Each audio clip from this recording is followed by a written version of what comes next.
안녕하세요. 6살 난 딸아이를 혼자 키우고 있는 30대 여성입니다. 한때는 저도 남부럽지 않게 사랑하는 남편과 가정을 꾸려 평범한 하루하루를 만들어가던 여자였는데 어쩌다 보니 이렇게 제 이야기를 하게 되는 날이 다 오네요.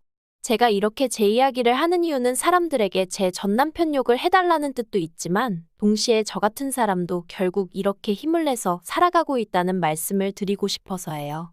그리고 이렇게 비록 익명이긴 해도 제 이야기를 한껏 토해내고 나면 그간 마음에 쌓여있던 응어리가 좀 풀어질 것 같기도 하고요. 아무튼 최대한 간결하게 적어볼 테니 이야기가 매끄럽지 않더라도 들어주시면 감사하겠습니다. 남편과 처음 만난 건 친구의 결혼식장에서였어요. 어디서부터 말해야 하나 싶은데 저는 한때 가수가 꿈이었을 만큼 노래에 열정이 있던 사람이에요.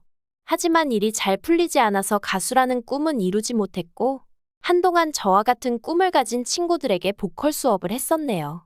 지금은 전혀 다른 분야에서 커리어를 쌓아가고 있지만요.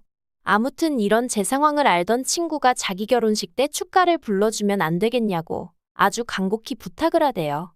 그런데 솔직히 저랑 그렇게 가까운 친구는 아니었거든요. 그래서 어떻게든 좋게 거절을 하려고 했는데 잘 안 됐어요, 그게.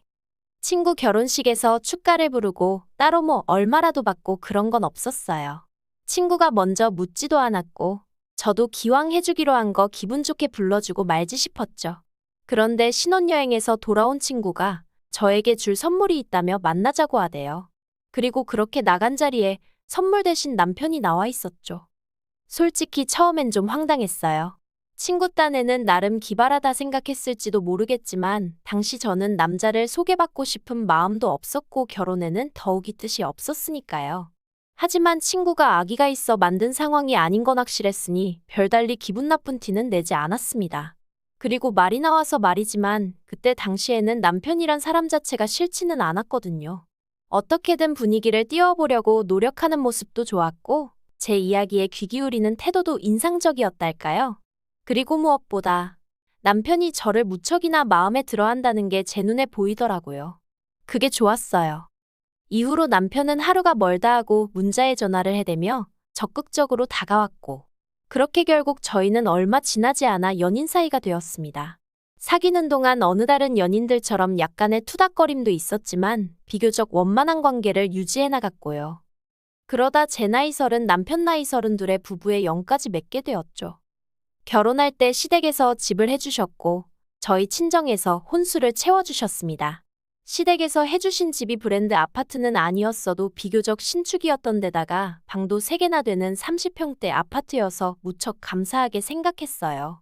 그래서 저희 친정에서도 그에 걸맞게 예단 보내고 남편 양복 맞춰주시고 명품 시계도 해주셨죠. 남편하고 반반 결혼했냐 하면 그건 아니지만 그래도 저희도 할 수 있는 만큼 최선을 다해서 성의를 보였다고 말하는 거예요. 그리고 결혼한 지 1년 만에 저는 임신을 했습니다. 시댁에서는 내심 아들이었으면 하시는 눈치였는데 전 솔직히 딸이든 아들이든 상관없다고 생각했어요. 누가 됐건 간에 건강하게만 태어나다오 그러면 세상 그 누구보다 큰 사랑으로 키우겠다는 마음뿐이었달까요. 그리고 저는 10달 꼬박 채워 그렇게 간절히 바라던 대로 건강한 남자아이를 출산했습니다. 시댁이고 친정이고 할 것 없이 양가 모두 축제 분위기였어요.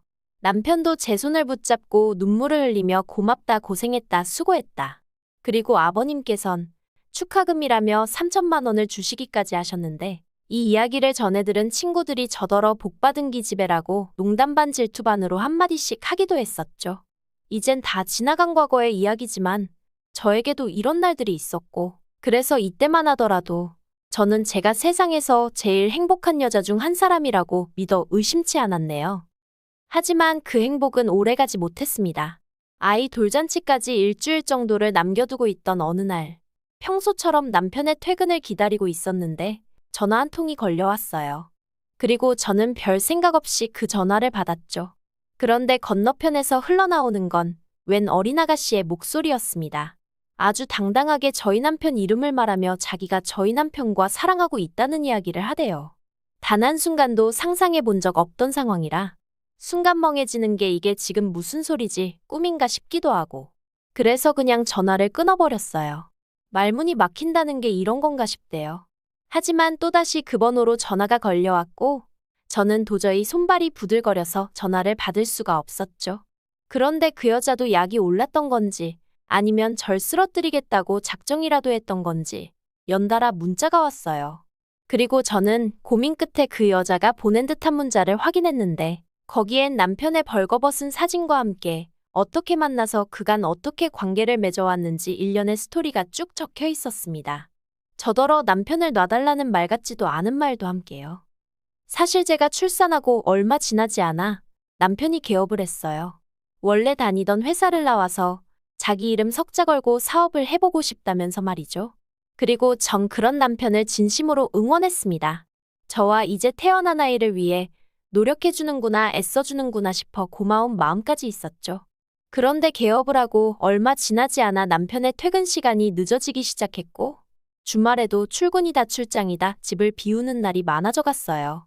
그럴 때마다 전 그저 고생하는 남편이 안쓰러웠지 바람을 피우고 있을 거라곤 상상도 못했는데 실제로 남편은 저희와 함께하는 시간만 줄어들었을 뿐 여전히 저에게는 다정한 남편이었고 아이에겐 자상한 아빠였거든요. 아무튼 그렇게 장문의 문자를 확인하고 나서 저는 처음엔 당장이라도 남편에게 따져 물으려고 했어요. 하지만 이내 괜히 남편에게 변명거리를 쥐어짜낼 시간만 주는 건 아닌가 싶어서 일단은 남편의 퇴근만을 기다렸네요. 남편이 퇴근하기를 기다리는 시간이 정말 천년 같더라고요. 그리고 어느덧 2시간쯤 지났을까 남편이 평소처럼 웃으며 현관을 들어왔는데 전 아무 인사도 하지 않고 핸드폰만 남편 얼굴에 들이밀었습니다. 그리고 이 여자 누구냐고 물으니 금세 사색이 되어서는 일 때문에 알게 된 여자라면서 그 이상 그 이하도 아니랍니다. 이 여자가 무슨 이야기를 하는 건지 자기는 모르겠다며 일 때문에 너무 힘들 때 몇 번 따로 만나서 술 한잔 한 게다라고. 저더러 이 여자 말이 아니라 자기 말을 믿어줘야 한다면서 펄쩍 뛰대요. 그리고 저도 그런 남편을 정말 믿어주고 싶었어요. 사실 저도 어디서 남편이 바람을 폈는데 어떡하죠와 같은 글을 읽으면 이걸 왜 고민하나 당장에 이혼이지라고 생각하던 사람이었는데 막상 이게 제 일이 되니까 이성적인 판단이 불가능해지대요. 그리고 제 앞에서 정말 오해라며 싹싹 빌고 있는 남편도 왠지 진실만을 말하고 있는 것처럼 느껴졌고요. 그 여자가 혼자 소설을 쓰고 있는 건 아닐까. 그 여자가 꼬셔낸 게 분명해. 어떻게든 남편이 저지른 불륜을 제 스스로 부정하고 있었어요. 그렇게 매일같이 남편은 자기가 잘못했다 빌고 저는 저대로 그런 남편이 미워서 울고 그렇게 한 달 가까운 시간을 보냈을까. 갑자기 하루는 남편이 저에게 할 이야기가 있다고 하더니 아무래도 자기가 저를 놔줘야 할 것 같답니다. 하늘이 무너지는 기분이었어요. 이혼 이야기를 꺼내도 내가 꺼내야지. 어떻게 지가 나한테? 그리고 저는 구차하게도 그 이유가 뭐냐고 물었어요. 그러자 한다는 말이 그 여자가 임신을 했답니다. 그래서 그 여자를 자기가 책임져야 할 것 같다대요. 그 소리를 듣는데 어이가 없고 황당해서 그럼 나하고 우리 애는 하고 물었더니 기껏 한다는 소리가 저는 좋은 여자이지 않냐입니다. 처음 만났을 때부터 지금까지 자기나 시부모님이나 애한테 하는 것만 봐도 얼마나 좋은 사람인지 자기가 잘 안다면서. 그런데 그 여자는 아니래요. 자기가 헤어지자고 하니까 그러면 애도 지워버린다고 그런다면서 그런 여자를 어떻게 혼자 내버려 두냐입니다. 그래도 자기 앤데 그렇게 사라지게 둘 순 없지 않냐면서 말이죠. 그러면서 집도 차도 전부 다 저에게 주겠다고 이쯤에서 헤어지자대요. 배신감에 치가 떨린다는 게 이런 건가 싶고 아무 일도 없었다더니 애가 생겼다는 게 어이없고 이런 인간을 어떻게든 믿어보려던 제 자신이 한심하고 견딜 수가 없더라고요. 그래서 알겠다고 집하고 차 다 달라고 했어요. 그리고 시부모님께도 확실하게 당신의 도로 하게 된 이혼이라고 얘기하라고 했죠. 이 부분에선 남편도 살짝 멈칫하는 눈치였지만 이내 알겠다고 하더라고요. 그래서 이튿날 남편하고 같이 시댁에 찾아갔습니다. 아무것도 모르시는 시부모님은 연락도 없이 갑자기 웬일이냐 하시면서도 몹시 반가워하셨지만 이내 저희가 전한 소식에 정말 크게 충격을 받으신 듯했어요. 평소에 그렇게 다정하고 상냥하셨던 어머님이 남편더러 네가 사람이냐고 악을 쓰셨고 아버님도 남편을 죽일 듯이 두들겨 패시더니 집하고 차뿐이냐며 당신이 미안하다고 위자료는 넉넉히 챙겨줄 테니 애 때문에라도 연락은 끊지 말고 살자 하시더라고요. 제가 간결하게 적느라 지금 이런데 정말 난리도 그런 난리가 없었어요. 그리고 얼마 안 가 바로 이혼 절차를 밟았습니다. 준다는 재산은 싹 다 받았고 남편이 일주일에 한 번은 애를 보여달래서 제정신이냐고 한 달에 한 번도 많다고 그렇게 합의하고 마음 같아선 평생 보여주기 싫었는데 그게 그렇게는 안 된다고 하더라고요. 그런데 이 과정에서도 그 여자가 또 연락을 해와서는 어떻게 사람을 그렇게 싹 다 벗겨먹을 궁리를 하냐면서 저더러 이기적이네 뻔뻔하네 말 같지도 않은 소리를 해대더군요. 아무튼 이걸로 속 썩은 걸 제외하곤 그래도 비교적 수월하게 이혼했습니다. 이혼 절차를 마치자마자 집도 차도 팔았더니 제법 목돈이 생겼는데 이건 저랑 제 아이의 미래를 위해 아껴둬야겠다는 생각이 들어 손 떼지 않고 그대로 친정에 들어갔어요.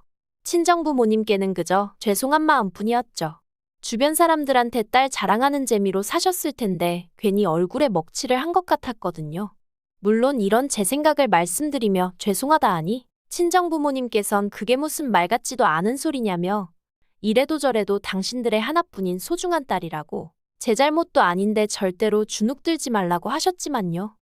한편 저는 바로 직장을 구했습니다. 결혼 전 다니던 회사로 돌아가기엔 시간이 많이 흘러서 힘들 줄 알았는데 회사에서 가깝게 지내던 상사에게 연락을 하니 마침 구인 중이었다면서 잘 됐다고 얼른 돌아오라고 하더라고요. 다행이었죠. 사실 돈이 궁했던 건 아니지만 집에만 있으면 미칠 것 같았거든요.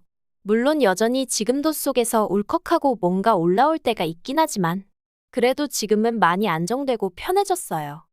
아무튼 그러다 한 달 전 주말이었습니다. 아이가 남편을 만나는 날이었는데 보통은 원래 제가 아침에 남편에게 아이를 데려다주고 저녁에 남편이 데려다주거든요.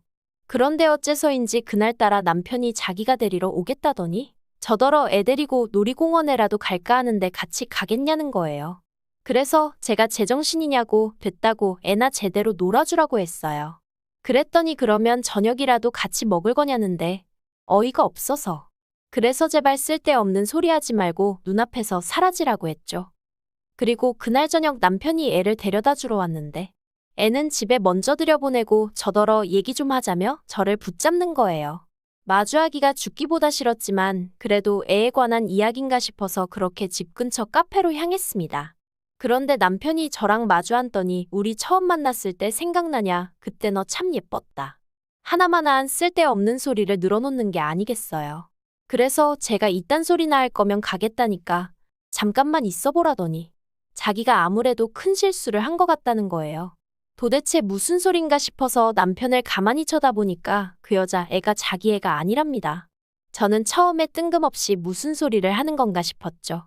그런데 남편이 깊이 숨을 한 번 들이쉬더니 얼마 전에 우연한 기회로 애 혈액형 검사를 하게 되었는데 아무리 생각해도 말이 안 되는 결과가 나와서 그 여자 몰래 유전자 검사를 했는데 자기 애가 아니라고 나왔대요.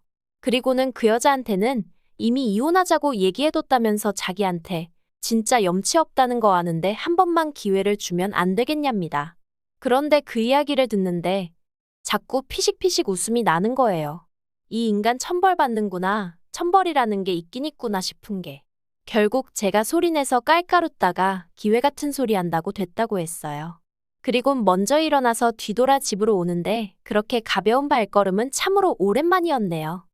그리고 얼마 뒤, 설마 했는데 그 여자한테도 연락이 왔습니다. 저더러 자기 남편한테 무슨 짓을 했길래 이혼 이야기가 나오는 거냐면서 유전자 검사도 제가 해보라고 부추긴 거냐며 저한테 화를 내더라고요. 황당해서 내가 그런 짓을 왜 하겠냐고 이런 전화하지 말라고 했네요. 불쾌하다고요. 그랬더니 기껏 한다는 소리가 제가 뒤에서 조종한 게 아니라면 제가 정말 떳떳하다면 저희 남편한테 자기랑 이혼할 때 하더라도 저한테 한 것처럼 집이랑 그런 건 좀 넘겨주게 도와주면 안 되냐입니다. 같은 여자로서 자기가 불쌍하지도 않냐면서요. 어이가 없었죠. 왜 지랑 나랑 같은 여자라고 싸잡아서 묵는 건지. 그래서 너는 남이 남자나 뺏은 상간녀고 나는 피해자라고. 그러니까 헛소리 한 번만 더 하면 그때 못한 상간녀 소송 지금이라도 해버릴 테니까 그 입 다물라고 했네요. 정말이지. 전화를 끊고 나서도 황당하고 분해서 몇 날 며칠 밤잠을 다 설쳤다니까요. 이후로 남편에게선 꾸준히 연락이 왔지만 단 한 번도 답장하지 않았어요. 이번 주에 다시 애를 보내야 하는데 솔직히 정말 안 보내고 싶은 마음이 굴뚝 같습니다. 하지만 법적으로 그렇게 하면 안 된다니까 저도 골치가 너무 아프네요. 남편에게 정말 지금 그 여자랑 이혼할 건지, 그럼 앞으로 어떻게 할 건지 하나도 묻지 않을 거예요. 그랬다간 괜히 제가 지한테 무슨 미련이라도 있는 줄 오해할까봐 무섭거든요. 그리고 솔직히 전혀 궁금하지 않기도 하고요. 그런 이야기 도란도란 나눌 정도로 얼마나 좋은 것도 아니고. 까놓고 말해서 이혼하고 완전히 남남이 되어버린 순간 아무리 애 아빠라지만 저와는 더는 상관없는 사람이니 잊고 지내려 노력했고 앞으로도 그럴 생각이에요. 아무튼 제가 나서서 어떻게 한 건 아니지만 그래도 세상이 그렇게 불공평하지만은 않다는 걸 배우네요. 앞으로도 남편이나 그 여자나 두 번 다시 행복한 순간은 맞이하지 못한 채 지옥 같은 마음으로 살았으면 좋겠단 바람뿐입니다. 긴 이야기 들어주셔서 감사합니다. 오늘의 사연은 여기까지입니다. 구독과 좋아요, 알람 설정해주시면 앞으로 더 좋은 사연으로 찾아오겠습니다. 감사합니다.